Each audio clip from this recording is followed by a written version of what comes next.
coders, good afternoon. I hope everybody is doing well. Can everybody hear me okay? I can see the lights flashing around, so I think that's okay. We had some problems, audio problems last week, so I just want to be 100% sure everything is wired up. Okay, this is a live episode of the podcast, as usual. It is episode 92. And today is Thursday, the 11th of March. We are speeding through March. And today's topic is about web server security. So I've actually got 15 tips here. But I'm going to try and condense these down into 10. Otherwise, we're just going to go on and on and on. And I've whittled this down from 25 already. So there's a lot to talk about. And I've decided to try and condense it down into the bare fundamentals, the bare minimum, I think, to secure a web server. Not to say that if you were to do all of this, your web server would be totally secure, because I don't think you'll ever have a 100% secure web server for reasons we'll get on to later on. But yeah, this topic today is all about securing web servers. If you've got any questions, then please do let me know, and I can chat through these during the show too. Just a quick recap on what's happening with the How to Code Well stuff at the moment.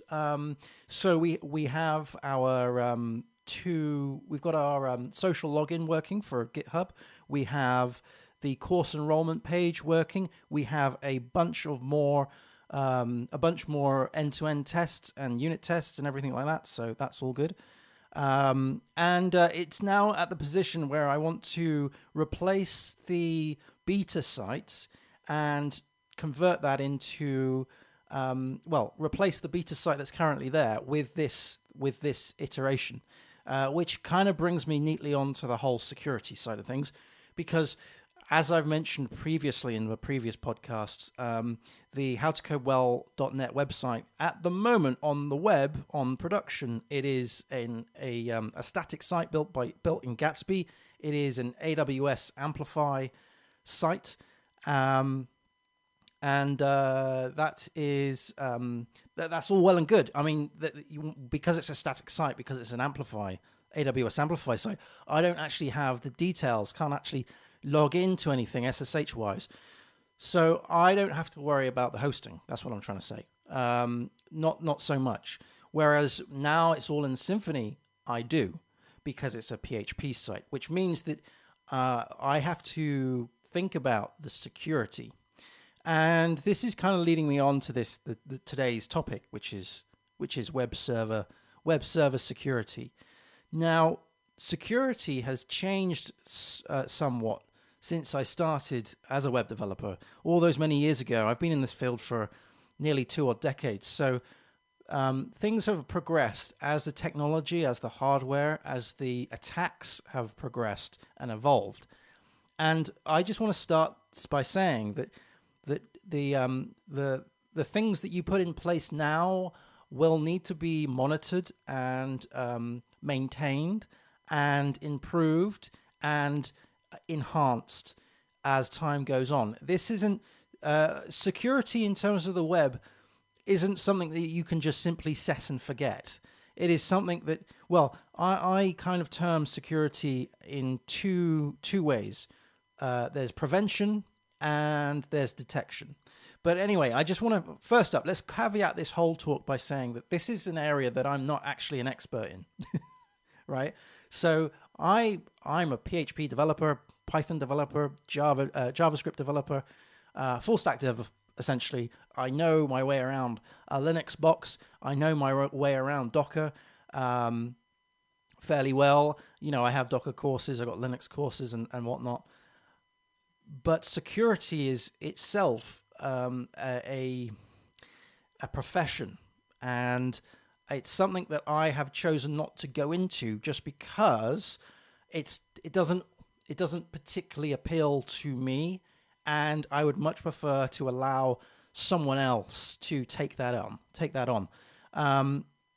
The thing is that with the projects that I've worked on before as a contractor, the security side of things has been handled by a team or a particular person that is in charge of, say, the infrastructure when securing web servers. Now, obviously, there is a lot of other security things that us PHP or JavaScript developers need to be aware of, sure. But today's talk is specifically going to be on web servers, so securing the infrastructure rather than securing the code, because they're two separate things. I, obviously, as a PHP dev, JavaScript dev, I know how to secure the code, but it's the infrastructure, the DevOps side of stuff. I know enough to get me by, but I don't know everything, ins and outs, and because it's something that I don't work on all of the time. What I'm trying to say is usually the projects that I work on, that has already been handled. The infrastructure is already in place. So that is less of my concern. But it is my concern because of how to code well and being in this position of needing to have a VPS, a series of VPSs for how to code well. That means that I do have to swim in this ocean that is uncharted territory. And so these tips are tips that I've kind of brought together in my sort of my experience of being a web dev, and I just want to caveat all of this by saying that these are in my opinion, the bare minimum. The bare minimum. Let's pretend that you've just spun up a VPS. These are the things that you really should do straight away. And I'm going to be writing this weekend because we're at that position where we are able to deploy to beta in the sense that the code is pretty much there. This weekend, I'm going to be building Ansible scripts and Terraform scripts to put some of these things in play, okay? So, the first one, which is kind of a tip that everybody will talk about, but it's a tip that has evolved over time, and that is to keep your operating system up to date. Now, that sounds a bit obvious, right? Excuse me, but as a developer, I develop on Mac, right? I use a Mac machine, and a lot of my tools don't work very well with the latest Big Sur update. So I chosen against upgrading my developed machine, my local machine, but I wouldn't recommend that for actual production web servers. If there is an update on your web server that has just come out, then you must keep it up to date. You must keep it up to date. Now, this has changed over the years because back when I was a junior, when we deployed things to web servers, it was actually, to be fair, we used to use FTP a lot, and if by any means we had a dedicated server, it would be that server would be constantly upgraded and updated. Whereas now in the cloud space, it's slightly different. So back in those days, we would give the web server a name, right? A geeky name, a nerdy name, as you can probably imagine. But now, in the cloud space, that's not the case. It's the whole cattle versus pets mentality. Because with cloud computing, you can just quickly spin up a VPS and you can tear a VPS down. In fact, with Terraform and Ansible, you can do that very, very easily. So what usually happens with keeping a server up to date is that you would have one server, which is your production server, perhaps, your VPS. And so that would have the old stuff on it, right? That would have the old packages, the out-of-date packages, the ones that you want to upgrade. And then what you would do, you would spin up a secondary VPS, and that VPS would be hidden. It wouldn't be live, but you could certainly access that, and it would be running off of a snapshot of live. And what you would do is you would update the packages or do whatever you need to do to get that web server to be up to date as you want it to be. And then you would do, code migration or whatever you need to do in order to get your application on that server. And then what you would do is you would transfer the traffic from your old web server to the new updated web server. You would run some tests, and if it worked, then you would destroy the original, and it would become that rinse and repeat cycle. If it didn't work, then you would just bounce the traffic back to your old one. That would be a rollback. This was something that wasn't really a thing back before cloud computing. You could probably get away with it. It was a thing, but it was incredibly difficult compared to what it is today. Like, let's say, for instance, like now you can just load up VPSs at literally a touch of a button. So what I'm saying is that keeping your operating system up to date is something that is very different now than it was, say, 20 years ago. And we look upon VPSs more as cattle rather than pets. We don't name our VPSs. It's a number, like, for instance, today, just today, I did some deployments today, and I knew that I spun up and teared down half a dozen servers. It was, I didn't care. I just wanted the code to change. And because with the advent of Docker, you can do that very easily with images. And that's another thing, actually. With the operating system, what usually happens is you create an image of that operating system or an image of that server, and then you plonk that image onto another server, update that, and then delete the original server. So that's keeping it up to date. The next one is it's getting into more of the weeds in terms of SSH. So I guess before I start this, try not to deploy anything using FTP. FTP is, A, it's slow, B, it's very insecure. I mean, it's insecure by default, which isn't the way to go. And with SSH access, you've got so many more utilities and tools and flexibility with that, as well as it's just being super, super secure. But the tip I want to make here, because everybody uses SSH, the tip I want to make on SSH, and I've got a few actually on SSH, is root access. So don't allow root access into your web server, because if someone can get into your web server as root, they therefore have root access to all of your bits and pieces in the server. So do not allow root access. When you SSH in, you want to SSH in as another user, like a user that has restricted privileges, and then from there upgrade to a sudo user, or a user that has a specific access to those specific tools that you want to use. So for example, you could have a deployment user, you could have a general administrator user, that kind of thing, but neither of those are like logging in as root. They're logging in as a specific user that is tied to a specific use case. They don't have access to things like deleting system files or changing system files or anything like that. Okay, moving on to the third thing about SSH is to remove the passwords. So by default, when you create an SSH key, you would come up with a password, right? So you would log in using a password. Trouble is, as everybody knows, passwords are rubbish. Passwords are easily cracked. You've now got hackers using GPUs to break passwords. So let's not use passwords. Let's use SSH keys instead, so private and public keys.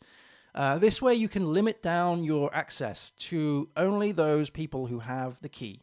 It's essentially like saying only allow people to go into your house if they have a key to your front door, rather than trying to smash the windows using passwords with brute force. So yeah, remove passwords in SSH. Also, offer the joint offer that, remove PAM support. So this is going into SSH config now. So removing things like the PAM support, if you want to use passphrases, because that gives you a sort of a secondary level of security. And you could also, I mean, this isn't very common, but you could also use, say, MFA or 2FA for your SSHs too. I mean, I have constantly in my laptop, I have a YubiKey. I have a YubiKey on my laptop in the USB-C port. I've got one of those very small ones. And I've also got a YubiKey that's on my iMac here. And anytime I need to do anything where I have to log into something, I have to put in my, I have to put my fingerprint on it, which then unlocks it. Also with this is a general point. Also with things like, say, password managers. So if you use, say, I don't know, what's a good password manager? Don't say LastPass. 1Pass or KeyPass or anything like that. You could have a master password, right, to unlock your password vault, but that password vault could also be secured down, locked down by a YubiKey as well. That's how I've got it done. I use a password manager, and I can only access that password manager if A, I put in the actual master password, and B, I have the YubiKey, which means that only I, therefore, can access those passwords. It's the same with SSH. If you were that way inclined, you could forcibly set SSH to accept those kind of things as well. It's not very common. I haven't done it, but I am aware that some people do. And MFA, you could use that if you were to log in. If it was AWS and you had what do they call them? Is it an IMAP? I don't know. One of those AWS users. So you would log into your your AWS console, but you would have MFA as well. So it's not just a username and password; it's also MFA too, which changes. Okay, where are we on my crazy list? I think we've done 4 now, have we not? Okay, still on the SSH bandwagon here. Use an SSH jump box, perhaps, or a Bastion server, or something that you yourself have to log into that then has login access to something else. This means that if your day-to-day development machine gets compromised, or if it gets stolen, for instance, those keys that are locally to your system are meaningless. They'll log into something, but that's not the thing that you actually want to log into. I used to do this using a Raspberry Pi.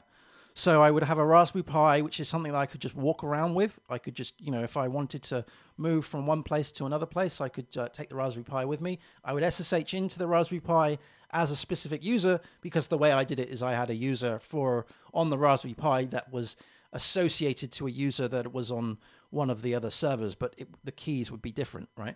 So I would log on to my Raspberry Pi, and then from that I could log on to another server, but only that server that was associated to that user that was in the Raspberry Pi. So it's just kind of another way. I suppose you could probably argue that, well, what if your Raspberry Pi gets stolen?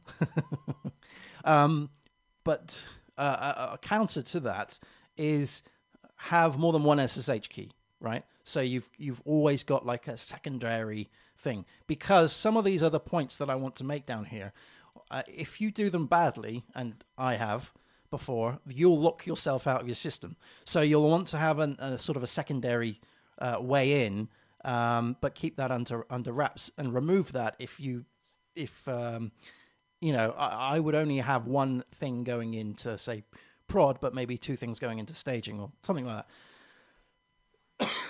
Okay, moving away from SSH, because we talked a lot about SSH, firewalls, right? So install something like UFW or IP tables or something like that, where you enable it and you lock it down, and you lock it down to specific things that can only access your server and do inbound and outbound stuff, right? So, for instance, SSH normally on port 22. We'll talk about that in just a second too, actually. You've got port 80 and 443 for web connections. But really, essentially, that should be it for a web server. You want to be making sure that you really reduce it down and lock it down, and limit going back to SSH. Sorry, limit the amount of SSH connections as well. Other things that I do, I haven't kept count, so I apologize. I'm going to say we're on 7. I don't know. Okay, prevent IP spoofing. So you can do that in the actual changing your system configuration. So change your system configuration to also disable ping as well.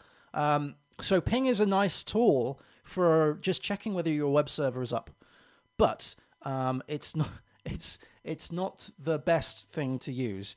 What I would use instead is to send a request every so often. I don't know. It could be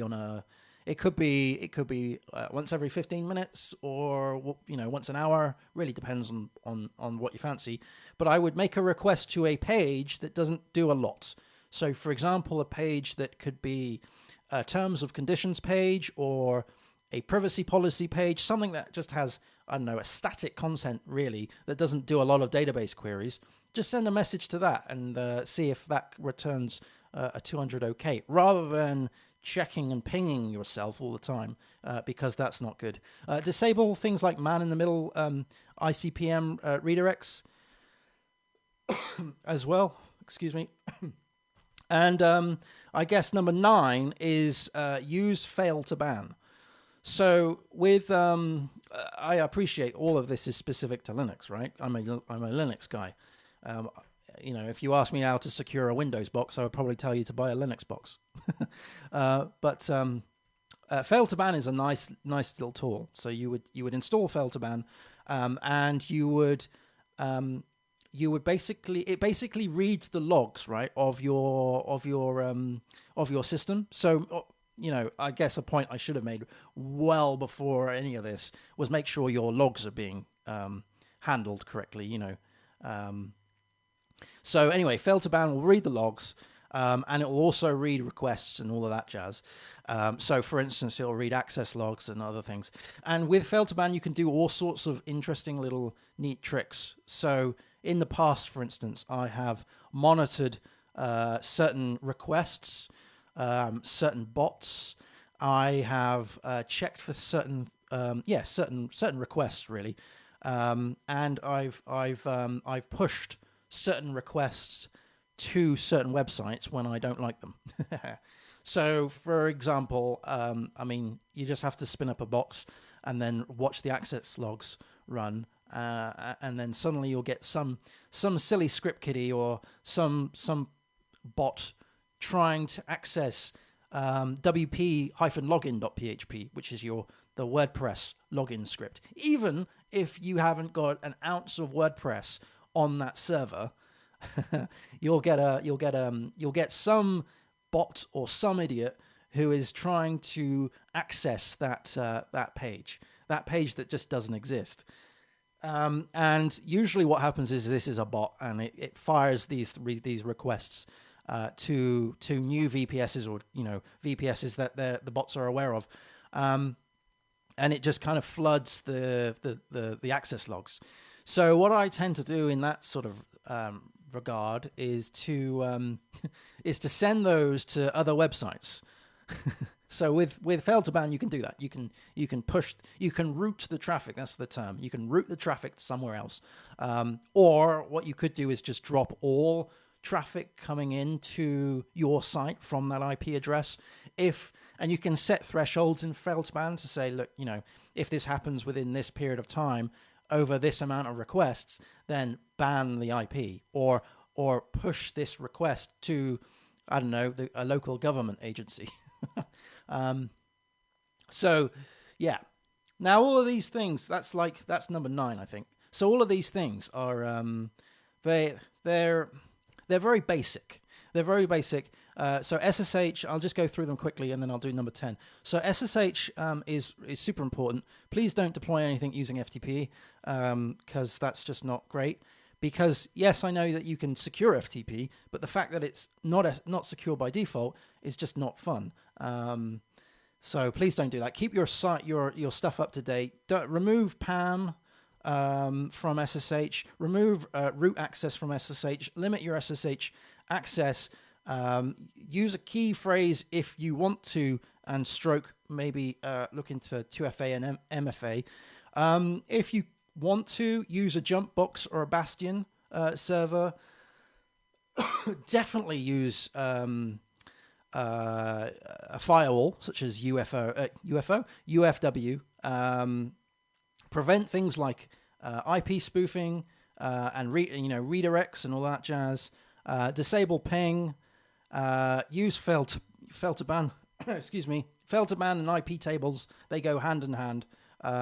And lastly, is once you have this done, that isn't the only thing that you should be concerned about. You should also look at using a WAF. So a WAF is a web application firewall. Now I know that we've got a firewall here, right? We've got the UFW firewall, but this is sort of this is almost like a proxy, if you will. So the one I'm currently interested in for how to code well, and I've been doing a bit of research for others as well, is CloudFront. Now this is a paid thing. So with the free CloudFront, you get the CDN support, you get your DDoS support and all that jazz, but you don't get the WAF. And the WAF is the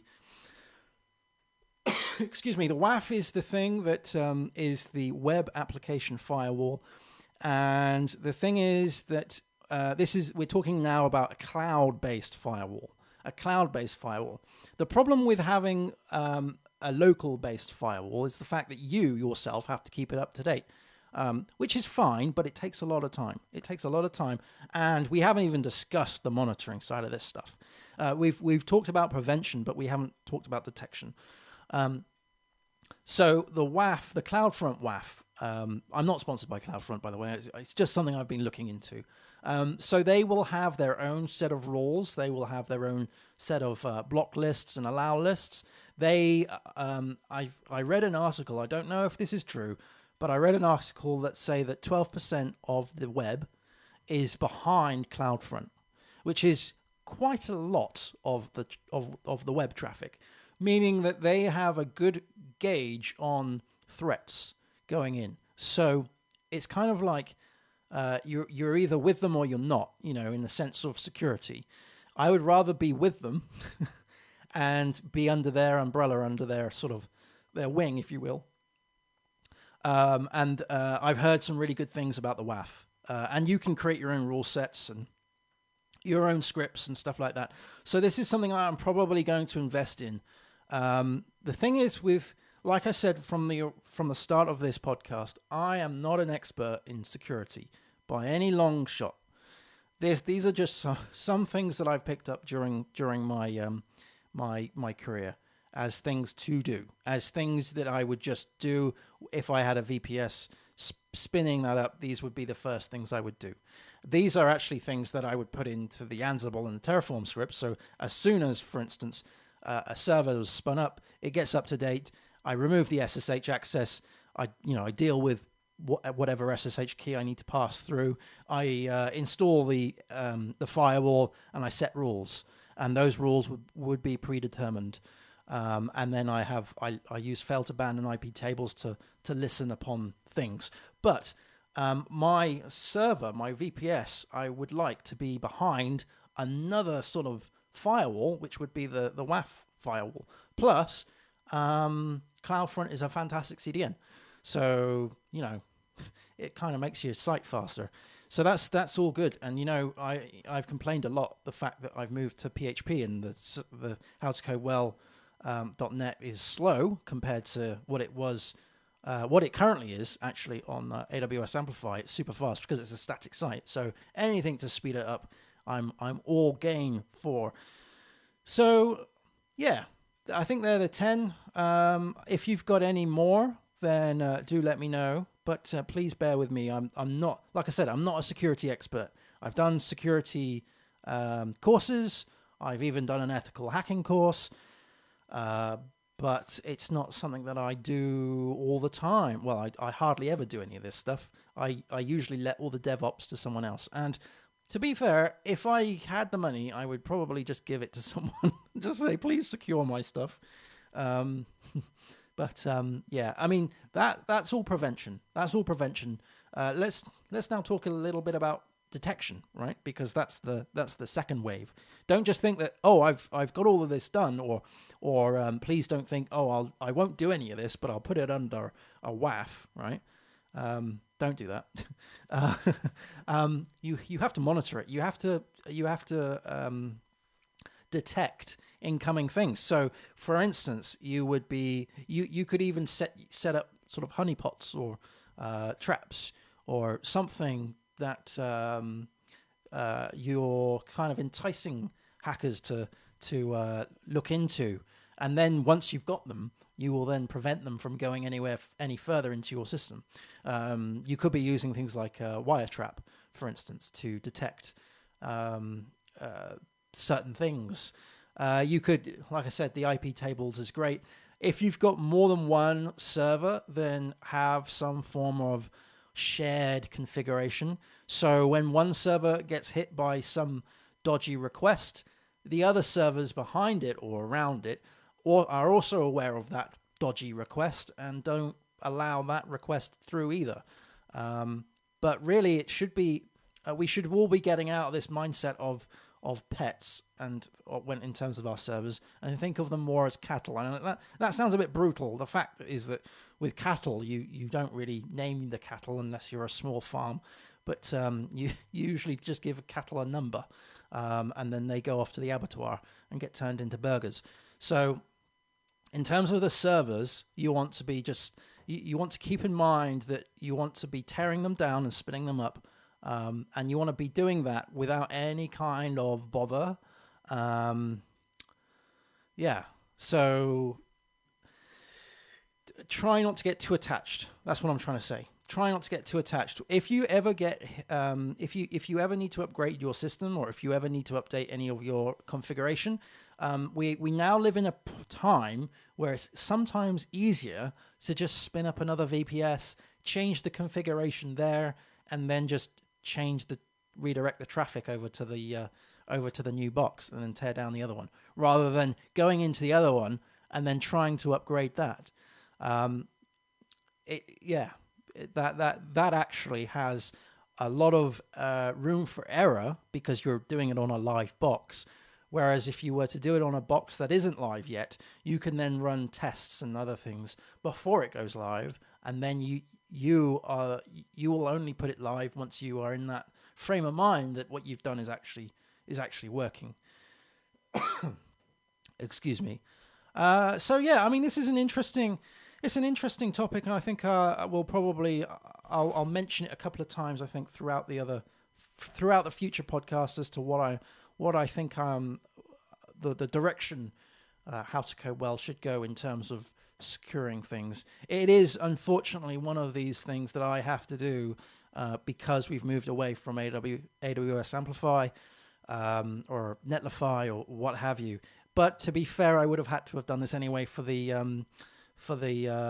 API. So I would have had to have done this. Although again, unfortunately, it's one of these things that I didn't appreciate how much work is involved, because writing a Terraform script and an Ansible script to do all of these things is actually quite tricky and difficult. But that's my weekend. Before I go, I want to just talk a little bit about there's two things really. First of all, I want to talk about the change in the schedule for this podcast. So, as you probably are aware, there has been many weeks where I haven't put out a podcast for a long, long time, and then suddenly I put out 3. This is because this is because I'm rubbish. But to be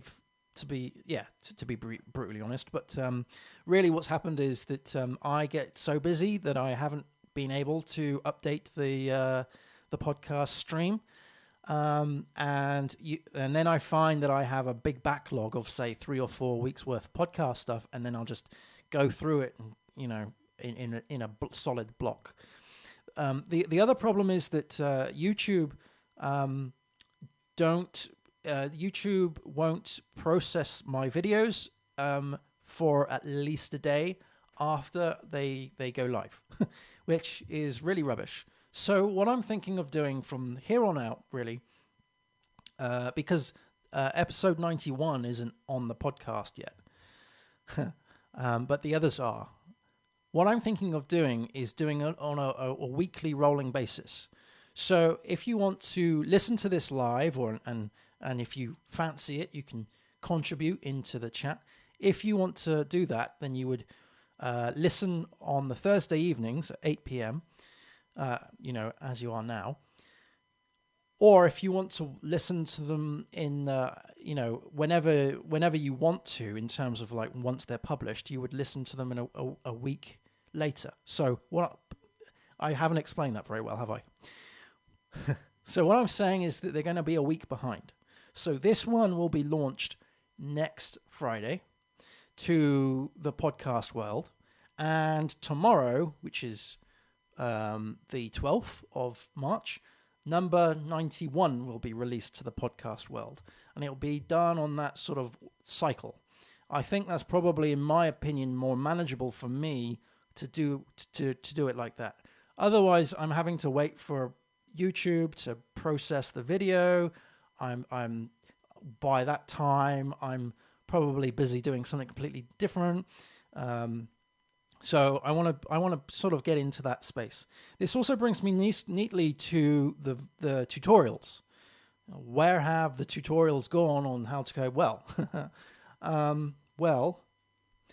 I am spending so much time in the evenings and the weekends on the howtocodewell.net website, which you can watch me build live on Twitch Tuesday mornings at 7 a.m.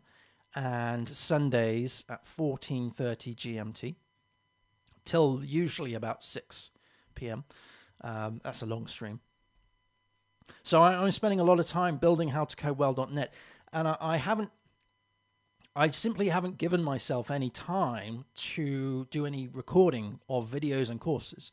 I have a huge amount of content to process and go through, and edit and upgrade and update and upload, but I just don't have the time to do that.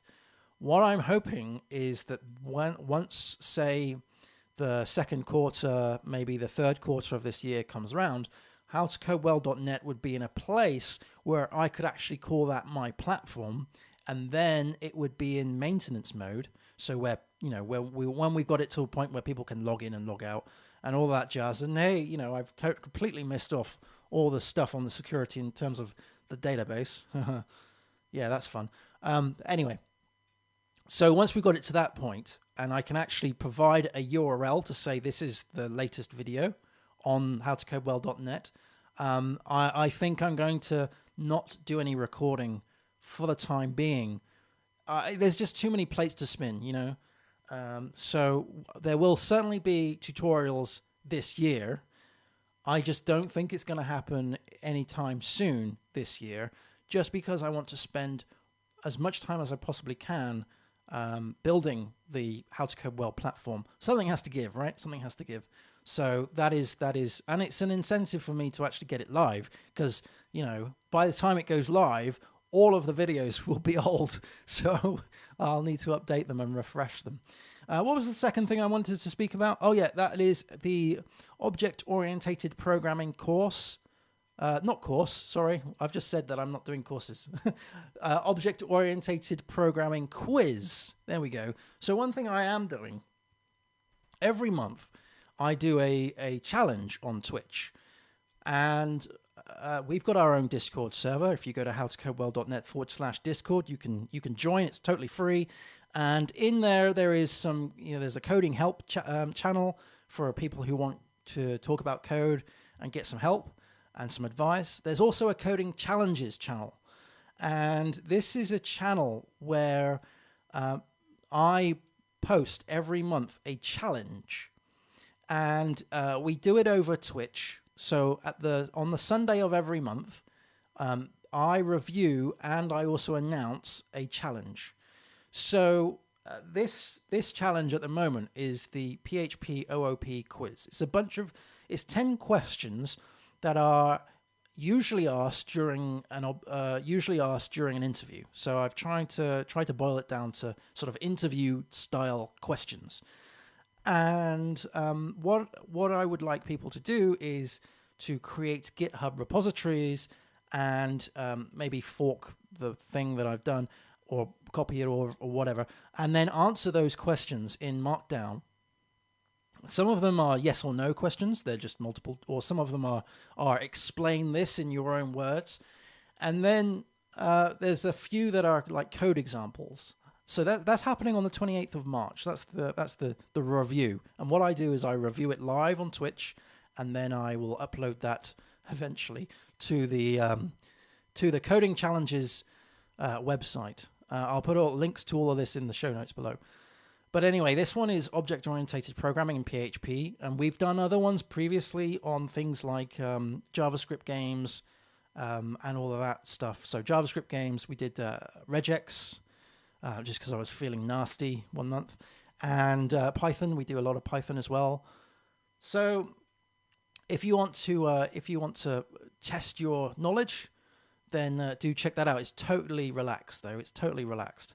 And hey, if you want to even just take part in it and tell me not to put it on the video, don't review it. Just review it in private. I'm up for that. If you want to have a little bit of mentoring, then go for it. So although I must say, after just saying that, I must say I am incredibly busy with all the things that I do. But with that being said, thank you ever so much for watching. Happy coding, everybody.